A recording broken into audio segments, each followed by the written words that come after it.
특집 대선 특집 돌직구쇼 오늘 3시간 연속 생방송으로 보내드리고 있습니다. 그래서 2부 출연자들 모셨습니다. 저희들끼리 1, 2부를 나눈 거예요. 최고 전문가들 소개해드리겠습니다. 송영훈 변호사님, 안용환 전 의원님, 김병욱 전 의원님, 김유정 전 의원님 나오셨습니다. 어서 오세요. 자, 또 활기차게 다시 한번 2부의 이 전문가들과 함께 에너지 받아서 시작을 해보겠습니다. 뭐부터 볼까요? 투표율을 한번 볼까요? 저희 채널A에 드론이 지금 전국에서 대기하고 있습니다. 지난 대선 총선보다도 지금 높게 나오고 있는 투표율, 본투표의 열기가 상당히 뜨거운 거고요.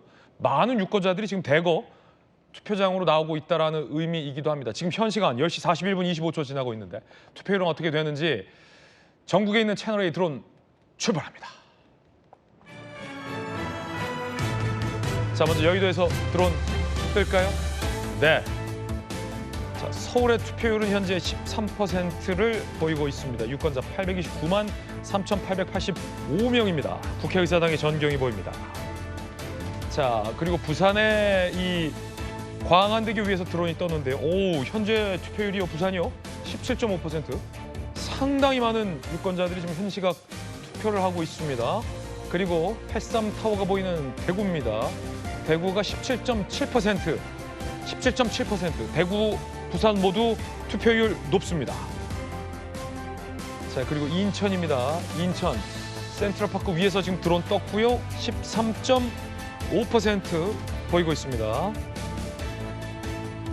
자, 그리고 광주입니다. 광주 현 시각 투표율 10%를 넘어섰습니다. 네, 그리고 대전이죠. 대전은 15.1%의 투표율을 나타내고 있습니다. 자, 현대자동차가 있는 울산입니다. 울산 투표율 14.8% 보이고 있고요. 다음은 세종입니다. 세종의 현 시각 투표율은요 16.8%를 기록하고 있습니다. 자, 그리고 경기 수원 화성이 보입니다. 경기의 투표율 15.4%입니다. 그리고 울산 바이오가 있지만 울산이 아닙니다. 강원 16.5%의 투표율 보이고 있습니다. 자, 그리고 충북입니다. 18.1%. 오, 충북 투표율 상당히 높은데요. 18.1%. 현재 투표율 1위가 충북입니다. 그리고 충남도 이에 못지 않습니다. 18%. 충남과 충북 모두가 전국에서 투표율 1위를 현재 현 시각 보이고 있습니다. 그리고 전북입니다. 12.4% 보이고 있습니다.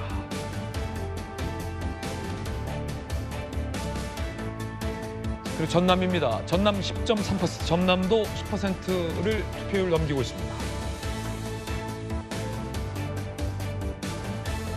경북의 투표율 볼까요? 16.2%, 경주 첨성대가 보이죠? 자, 이순신 장군 옆에서 우리 드론 떴습니다. 경남입니다. 15.4% 투표율 나타내고 있습니다. 그리고 푸른 바다가 보이는 제주에서 제주 앞바다에서 채널A 레이싱 드론 떴습니다. 14.0%. 자, 그래서 지금 전국 투표율은요 15.6% 나타내고 있습니다.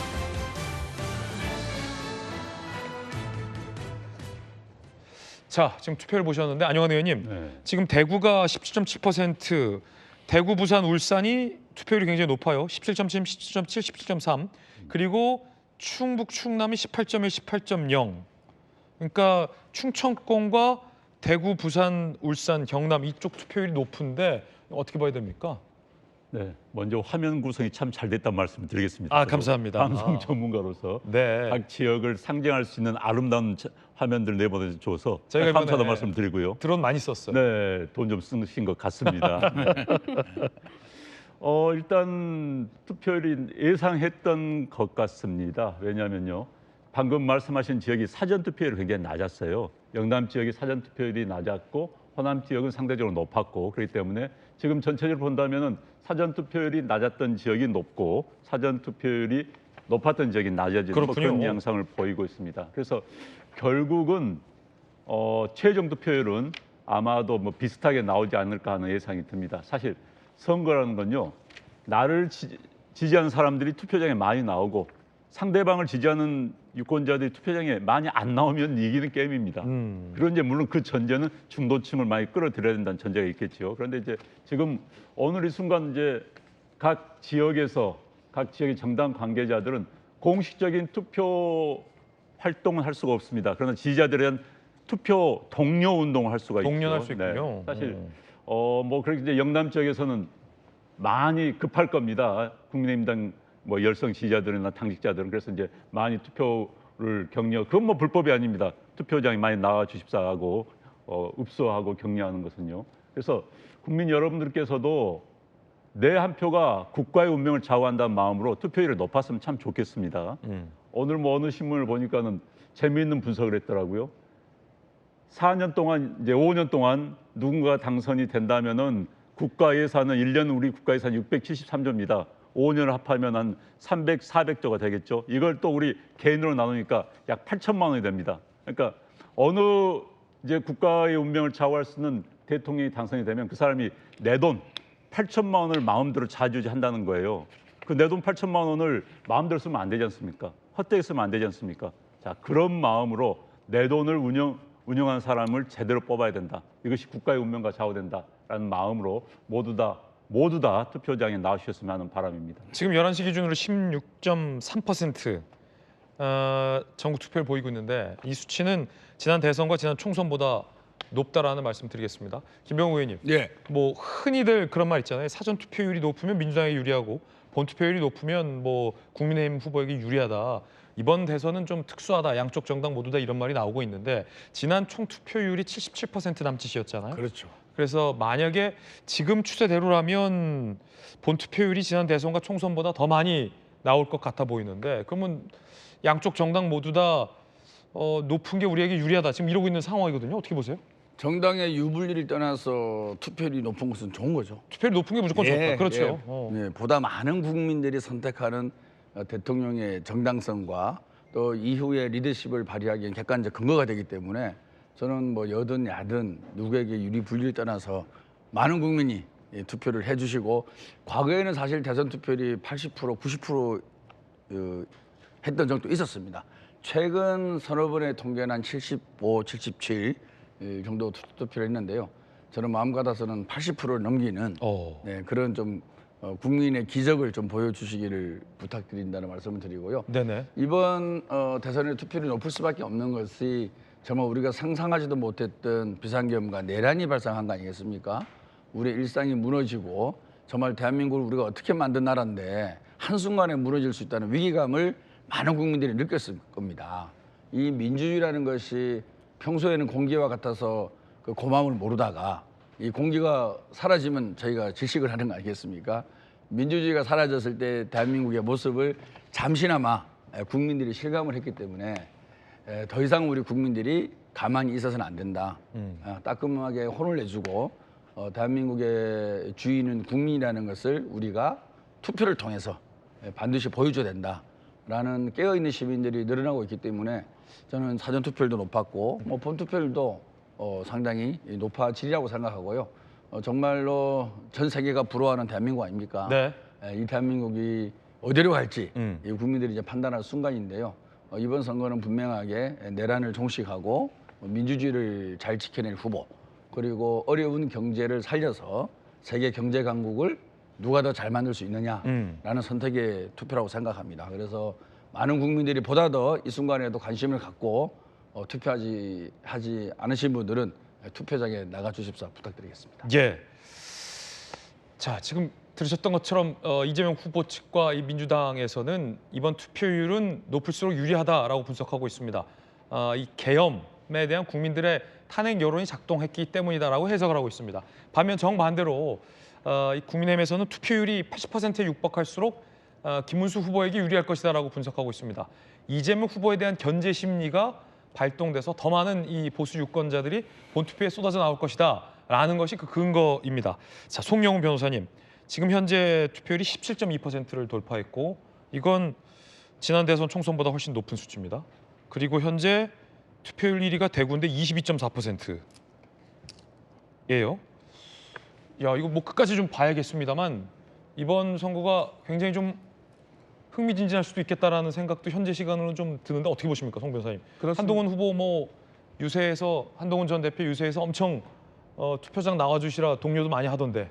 지금 대구 경북이 전체 17개 광역 시도 중에서 상대적으로 본투표율이 높지만은 대구 경북이 조금 더 분발해야 되는 상황이 아닌가 저는 그렇게 개인적으로 생각이 듭니다. 왜냐하면은 이 투표율이 높고 낮은 것은 어느 진영의 유불리의 문제가 아니지 않습니까? 조금 전에 우리 안영환 의원님께서도 말씀해 주셨듯이 결국에는 누가 더 성숙한 주권자로서의 면모를 가지고 있느냐 그런 것들을 보여주는 것이 투표율이라고 하는 하나의 척도라고 말씀드릴 수 있겠습니다. 그렇게 본다면은 지금 대구의 투표율이 22.4%까지 오늘 본투표율이 올라왔다고 말씀해 주셨는데 사전 투표율이 대구는 25.6%였어요. 네. 그러면은 둘을 합하면은 이제 48% 정도 됩니다. 아직 절반에 채 미치지 않죠. 그런데 사전 투표율이 전국에서 가장 높았던 전남은 사전 투표율만 52%대를 기록했습니다. 오늘 본 투표를 합하면은 전남은 지금 투표율이 60%를 넘어가고 있는 상태예요. 그러면은 대구 경북의 투표율이 지금 그 전체 17개 시도를 비교해 봤을 때 아직 그 아주 높은 수준이다 이렇게 말씀드리기는 어렵고 대구 경북에 계신 시민들께서도 정말로 훌륭한 성숙한 주권자로서의 면모를 보여주시려면 이제 남은 한 7시간여 정도 남은 그 시간 동안에 더 적극적으로 투표장에 나와주셔야 된다라는 말씀을 저는 드리고 싶습니다. 네, 과연 이 계엄에 대한 심판 여론이 더 많이 작동된 투표율일까? 아니면 이재명 후보에 대한 어떤 견제 심리가 더 많이 작동된 투표율일까? 상당히 궁금해집니다. 1시부터는 사전 투표율이 합산돼서 투표율이 반영이 됩니다. 그래서 통상 1시가 됐을 때는 사전 투표율이 반영이 됐기 때문에 상당히 이제 상승을 하게 됩니다. 자, 그때 과연 지금 1시 이전까지의 이 오전 투표율이 어느 정도로 형성되느냐에 따라서 최종 합계 투표율이 80%에 갈 수 있느냐, 80%를 못 넘기냐가 결정이 된다라는 말씀도 드리도록 하겠습니다. 자, 최근 이 대선과 지난 총선에서의 어떤 민심의 변화와 그 결과지를 저희가 대형 미디어월에 한번 준비를 해봤습니다. 자, 저와 함께 한번 이동하셔서 최근 굵직한 선거에서의 어떤 민심의 양상 살펴보시죠. 네, 자, 과연 지난 대선과 지난 총선에서 유권자들은 어떤 선택을 했을지 다시 한번 대형 미디어월에서 분석을 해보겠습니다. 자, 먼저 여러분들이 보시게 될 것은 지난 20대 대선에서의 민심 결과입니다. 지난 대통령 선거에서의 민심은 어떤 선택을 했을까? 지역별로 좀 저희가 한번 정리를 해봤습니다. 함께 보시죠. 지난 20대 대통령 선거 한번 색칠을 해봤습니다. 보셨던 것처럼 윤석열 전 대통령이 이겼던 선거죠. 서울과 강원, 충남, 충북, 대전, 경남, 경북, 대구, 울산, 부산에서 유권자들이 더 많이 윤석열 당시 후보, 윤석열 전 대통령을 선택을 했습니다. 반면 인천과 이 경기, 서울을 둘러싸고 있는 지역이 파랗게 당시에도 이재명 후보를 선택했다라는 것을 볼 수 있습니다. 당시 이제 중원 벨트는 윤석열 전 대통령이 가져갔습니다. 세종을 빼고 세종은 이재명 후보를 선택했습니다. 전남, 전북, 광주와 제주까지도 당시에는 이재명 후보를 선택했습니다. 그러니까 이 동서로 유권자들의 성향이 갈린다라는 특성을 염두에 뒀을 때 이 중원 벨트를 이번에도 누가 가져가느냐가 이 대통령 선거에서 굉장히 좀 중요한 선택이 되리라 생각합니다. 마침 이 중원 벨트, 충남과 충북의 본 투표율이 현재 상당히 높거든요. 김유정 의원님 어떻게 보십니까? 특히 충북 중에서도 어디 보니까 흥덕구가 맞아요. 거의 바로미터가 된다라는 그 보도가 있더라고요. 그러니까 지난 대선에서 0.73%로 저희 민주당이 석패를 했는데 그때 흥덕구의 격차가 0.63%, 거의 뭐 과학이었네요. 보니까 거의 근접해서 민심을 읽을 수 있었는데 올해는 과연 어떨까? 그런데 이제 그 이후 대선 이후에 총선에선 저희가 지금 흥덕구가 저희 민주당 국회의원 지역이거든요. 이현희 의원 지역인데 그래서 지금의 민심은 또 달라지지 않았을까 그런 생각도 하게 되고요.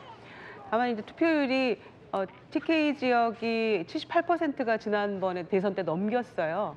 그런데 이번에 사전 투표율이 이제 예상보다 굉장히 저조했는데 부정선거 여론이 좀 그 지역이 좀 상당히 높은 것 같기도 하고요. 그래서 김문수 후보가 사전투표 나 폐지하겠어라고 하다가 본인이 사전투표하고 투표를 독려하고 좀 전에 일부에 나오셨던 권영진 의원도 막 문자를 보내면서 대구 지역구에 그렇게 했어도 여전히 낮았던 것은 아마 그런 심리도 일단 기저에 깔려 있고 사전투표가 낮았던 건 이른바 이제 부정선거에 대한 네. 어떤 의혹과 불신. 예, 거기에 플러스 알파가 이제 아마 지난 그 계엄 내란 사태의 즈음에서 어차피 이거 어려운 거 아니야? 라는 그런 심리도 조금 작동한 게 아닌가 싶어요. 그런데 오늘 이제 본투표에서는 좀 투표율이 올라가고 있어서 몇 퍼센트를 넘길 것인가 그것도 주목해야 될 부분인 것 같고요. 또 TK 지역에서 과연 이재명 후보가 30%를 넘길 것인가 그것도 또 하나의 관전 포인트가 될 것 같아서 군데군데 충북을 비롯한 중원도 그렇고 또 TK 지역에서의 투표율과 이재명 후보가 가져올 어떤 득표율 이런 것들이 조금 종합적으로 봐야 될 그런 관전 포인트가 아닌가 생각합니다. 예. 자, 지금 제 뒤에 떠 있는 지도는 이제 대선을 기준으로 한 지역 단위로 색깔을 칠해봤을 때입니다. 그런데 이게 총선이 한 번 더 있잖아요. 총선 지역구는 훨씬 더 단위가 작습니다. 총선을 지나면서 민심의 변화는 어떻게 됐는지 좀 한번 표시를 해봤습니다. 더더욱 이 동서로 나뉘어서 민심의 변화가 있었다라는 것이 관측이 됩니다. 이 독특한 점은 이 서울과 경기에 있어서 좀 더 세분화돼 있었다라는 것을 좀 볼 수가 있습니다. 자, 그렇다면 이 서울과 수도권 중 그 중에서도 서울, 그 중에서도 이 민심의 변화에 굉장히 중요한 바로미터 역할을 하고 있는 이 한강 벨트, 한강 벨트를 좀 한번 저희가 대형 미디어월에 띄워보겠습니다. 한강 벨트입니다. 자, 지난 20대 대선에서 한강 벨트는 어떤 선택을 했을까? 20대 대선에서는요, 사실 한강 벨트를 국민의힘의 당시 이제 윤석열 후보가 다 가져갔다라고 보면 됩니다. 예, 영등포 갑을, 동작 갑을, 마포 갑, 용산, 중성동을, 중성동 갑, 광진을, 강동 갑을 모두를 당시 지난 대선에서는 이 국민의힘의 윤석열 후보가 가져갔습니다. 반면 그때 대선에서도 마포 을과 광진 갑 지역 같은 경우는 이재명 후보에게 더 많은 투표를 했습니다. 자, 이 한강 벨트가 총선에서는 어떻게 민심이 달라졌을지 함께 보시죠. 이렇게 달라졌는데 뭐 총선 때는 민주당이 다 이 한강 벨트를 석권했다라고 봐도 될 정도입니다. 마포, 을, 영등포 갑을, 동작 갑, 중성동 갑을, 광진 갑을, 강동 갑을. 그러니까 마포 갑, 용산, 동작 을 이 세 지역을 빼고 한강 벨트의 민심은 지난 총선 때는 민주당 후보를 더 많이 선택했다라고 볼 수 있는 겁니다. 자, 수도권에서 국회의원 하셨던 안영환 의원님 어떻게 보십니까? 서울에서 국회의원 네, 하셨던. 맞습니다. 지금 한강 벨트가 중립적인 그런 측면이 굉장히 강하거든요. 그렇기 때문에 지금 여실히 보여주고 있습니다. 대선에서 승리한 당은 빨간색 당이었죠. 빨간색이 많지 않습니까? 총선에서 압도적인 승리한 당은 파란색이었습니다. 파란색이 압도적으로 많은 거. 그걸 그대로 보여주고 있습니다. 한강 벨트의 선택의 전체 그렇죠, 결과가 네. 좀 달려 있다. 그런데 지금 전체적으로 서울은 수도권에서도 다른 수도권 다른 지역, 뭐 경기 지역이라든지 인천 지역에 비해서는 약간 보수화되고 있는 게 맞습니다. 현재 뭐 여론조사 등을 비춰본다면은 수도권이 빨간색 성향이 수도권에서도 서울이 빨간색 성향이 좀 더 높은 게 사실입니다. 과거에는 이제 이 마포 지역을 중심으로 봤거든요. 마포가 어디로 넘어가는가에 따라서 선거 결과가 바뀐다는 게 통설이었습니다. 서울 시내에서는. 그런데 이제 마포는 이번 좀 외의적이었네 보니까 국회의원 선거는 약간의 개인기가 작용을 합니다. 기본적으로 대통령 선거는 정당 지지도가 압도적으로 많이 지지를 하지만은 그리고 근데 이 국회의원 선거는 국회의원 후보의 약간의 개인기. 사실 우리가 선거를 따질 때 이렇게 따집니다. 일단 제가 이제 지어낸 표현인데 지천인이라고 따집니다. 텃밭입니다. 텃밭은 바꿀 수가 없습니다. 영남, 호남의 텃밭은 분명히 존재합니다. 이것을 극복해 나갈 수 있는 것이 바람입니다. 그런데 바람의 영향을 가장 많이 받는 것은 수도권이에요. 바람이 그냥 휩쓸려 나가는 겁니다. 그다음에 인 개인의 투표 능력이죠. 투표 능력인데 인의 영역이 굉장히 작습니다. 생각한 것보다. 그런데 이제 국회의원 선거에서는 그런 영역이 대선보다 좀 더 크다. 이렇게 볼 수 있는 거고요. 아무튼 궁금해집니다. 빨간색과 파란색. 아까 이제 전국 지도를 보면은 충청도가 역시 색깔이 확확 바뀝니다. 네, 충청도의 색깔이 저는 이제 이런 걸 미국에서는 스윙 스테이트라고 그러거든요. 왔다 갔다 하는 스테이트. 이런 왔다 갔다 하는 스테이트가 나쁜 게 아닙니다. 왔다 갔다 하는 스테이트가 많아야지 정치가 발전되는 겁니다. 이쪽은 빨간색, 이쪽은 파란색. 고정됐으면은 정치인들이 자만하게 돼요. 속된 말로 건방져집니다. 내가 아무렇게도 지지해 주는데 뭘? 그런데 언제든지 바뀔 수 있는 스윙 스테이트, 우리를 한번 스윙 지역구라고 해야 되나요? 근의 지역구가 많으면 많아질수록 정치가 발전되고 정치인들이 건방져지지 않습니다. 그러니까는 유권자들께서 그런 판단하시고 정말 적절한 대한민국의 미래를 위해서 누가 적절한가를 맞는 그런 판단해 주실 것을 부탁을 드리겠습니다. 그래서 한번 더 살펴볼까요? 이 중원 벨트를 차지하는 후보가 이긴다라는 것 많은 전문가들께서 동의를 해주셨습니다. 그 중원 벨트, 이 충청권에서도 지난 8번의 대선 결과를 모두 다 맞춘 곳이 있습니다. 어디일까요? 이른바 8명 다 맞힌 쪽집게 지역. 저희가 한번 분석을 해봤습니다. 지도에 띄워볼까요? 이렇습니다. 자, 충청도에서도 이렇게 충북의 음성, 증평, 청주, 흥덕구, 청주, 상당구, 옥천, 금산군이 8번의 대선 결과를 다 맞춘 지역이에요. 그러니까 충청 사람들 오늘부터 느리다고 하지 마세요. 저희가 그 여론의 동향에 엄청나게 민감하다는 겁니다. 제 아버지 어머니 지역구가 충청도라. 자, 그럼 이 중에서도 대선의 결과 표차까지 정확하게 맞춘 지역을 꼽자면 여기입니다. 바로 김유정 의원님이 아까 언급하셨던 청주 흥덕구입니다. 청주 흥덕구에서 지난 대선에 0.63%포인트 차이로 흥덕구 주민들이 윤석열 대통령, 전 대통령을 투표했거든요. 그런데 실제 투표도 0.73%포인트 차. 그러니까 야, 이 청주 흥덕의 주민들은 돗자리 깔아야 돼요.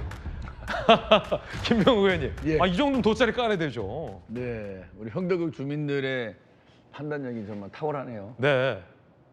저는 이번 선거를 기존의 대선과 총선에 있어서의 정당 선택, 물론 중요한 바로미터고 그게 전통적인 투표 방법이죠. 근데 이번에는 좀 다를 것이라는 생각도 합니다. 뭐냐면은 사실은 보수는 보수다워야 되고 진보는 진보다워야만이 기존의 투표 형태가 유지가 되는 거 아니겠습니까? 근데 과연 윤석열 정부 3년 비상계엄과 내란을 보면 과연 보수일까라는 생각을 국민들이 의구심을 갖고 많은 생각을 하고 있다고 생각합니다. 보수가 잘할 수 있는 게 경제 성장, 그리고 기존의 질서를 잘 지키는 거, 헌법과 법률을 잘 유지하는 거, 국민들을 잘 모시는 거, 그리고 질서를 잘 유지하는 거. 이게 이제 보수의 가치인데 과연 지난 3년간 보수의 가치가 제대로 지켜졌을까라고 많은 국민들이 갸우뚱하고 계신 겁니다. 그래서 지난 사전투표할 때 영남 벨트에서 투표율이 적게 나온 게 뭐 나머지 이유도 있겠지만 투표장에 나가기가 쑥스럽다. 투표장에 나가야 되나 솔직히 말해서 이런 얘기를 실제로 제가 또 분당 지역이다 보니까 또 그런 성향과 또 비슷한 지역 여건이 있어서 그런지 모르겠지만 그동안에 전통적으로 보수의 투표를 해온 유권자들도 고개를 갸우뚱하는 사람들이 꽤 있다. 이제 그분들의 마음이 좀 흔들리고 있는 거죠. 저는 그게 바람직하다고 봅니다. 항상 보수도 보수가 중요한 거고 진보도 중요한 거 아니겠습니까? 그래서 새가 두 날개로 날듯이 정말 중요한데 과연 지금의 보수가 그 역할을 제대로 하고 있을까? 그러면 회초리를 드는 게 맞는 거죠. 우리 진보도 마찬가지입니다. 우리 민주당이 잘못하면 또 회초리를 드려야 되는 거예요. 그래서 여와 야 보수 진보가 국민들이 그때그때 심판을 잘 해주셔야만이 보수와 진보가 제대로 선다라는 말씀을 드리고 싶고요. 그래서 요즘에는 소위 쉐임 보수라는 단어가 유행하고 있습니다. 그러니까 염치와 체면을 차려야 되는데 차리지 못할 때 부끄러워하면서 자기 의사표시를 제대로 못하고 있는 그런 쉐임 보수들이 늘어나고 있는 것이고 이러한 보수의 역할까지도 저희 민주당이 일정 부분 할 수밖에 없는 그런 상황이지 않을까라는 생각을 하고요. 투표는 정말로 무조건 지역과 정당에 대한 투표가 아니라 과거 몇 년간 얼마나 잘해왔느냐, 그리고 앞으로도 잘할 것이냐, 이런 모든 것을 종합적으로 봐서 투표를 해야 된다는 말씀을 드리고, 그런 측면에 있어서는 저는 기존의 국민의힘 쪽의 투표율이 조금씩은 낮아질 수밖에 없는 객관적 환경이지 않을까라는 생각을 합니다. 반면에 우리들도 더 분발해서 어떤 그 반사 이익을 얻을 것이 아니라 좀 더 국민들에게 자세하고 실용적이고 이익을 가져다 줄 수 있는 그런 좋은 정책으로 실질적으로 국민에 도움이 되는 정치, 성과 내는 정치, 그런 측면에서 더 노력을 하겠다는 말씀드리겠습니다. 그런데 이 대선은요, 회고 투표가 아니라 기본적으로 전망 투표라고 하지 않습니까? 조금 전에 8천만 원 이야기도 나왔습니다만은 결국은 앞으로 5년 동안 대한민국을 어떻게 운영하고 어떤 나라를 만들어갈 것인가, 그걸 생각하고 투표를 하는 겁니다. 네. 12월 3일에 있었던 비상계엄 물론 잘못됐죠. 잘못되었기 때문에 대한민국이 헌법이 정한 절차에 따라서 헌법재판소의 탄핵 결정으로 그것을 바로잡았습니다. 그리고 윤석열 전 대통령은 국민의힘에서 탈당을 했고, 지금 국민의힘에서는 비상대책위원장부터가 윤석열 전 대통령 보고 국민의힘에 얼씬도 하지 마라 라고 하는 상황 아니겠습니까? 그러면은 민주당에서도 더 이상 이 선거의 성격에 관해서 자꾸 비상계엄 얘기만 할 게 아니라 5년 동안 앞으로 대한민국을 어떻게 안정적으로 이끌어 나갈 수 있어야 된다라는 것을 보여주셔야 돼요. 그런데 지금 그동안에 이재명 후보가 해온 여러 가지 언행들을 종합해 보면은 대한민국이 앞으로 이재명 후보가 당선되었을 때는 삼권 분립이 아니라 삼권 일체로 가는 것이 아니냐. 바로 어제만 해도 본인의 대법원 사건에 관해서 내가 대법원으로부터 어떻게 될 거라는 얘기를 들었다. 그런데 그것대로 결과가 나오지 않았다. 이런 것들을 마치 어떤 단독 내지는 특종이라도 되는 듯이 김어준 씨 유튜브에 나가서 당당하게 이야기하는 그런 일이 있지 않았습니까? 이런 것들을 쭉 보시면서요, 국민들께서는 앞으로 5년 동안 대한민국이 정말로 하룻밤의 비상계엄보다도 어떻게 보면 더 무섭다고 할 수 있는 연성 독재의 길로 빠지는 것이 아닌가, 그런 것에 대한 대단한 우려와 근심을 갖고 지금 투표장에 나가고 계실 것이다. 저는 그렇게 생각합니다. 네. 투표율이 지금 지난 대선 총선보다 높습니다. 이 본 투표율, 높은 투표율이 과연 어떤 걸 의미하는지 개표 결과가 나오면 드러날 것 같습니다. 오늘 저희 채널A에서 예측조사 결과 발표하고요. 개표 방송 김진애 앵커가 진행합니다. 오후에도 함께해 주시죠. 자,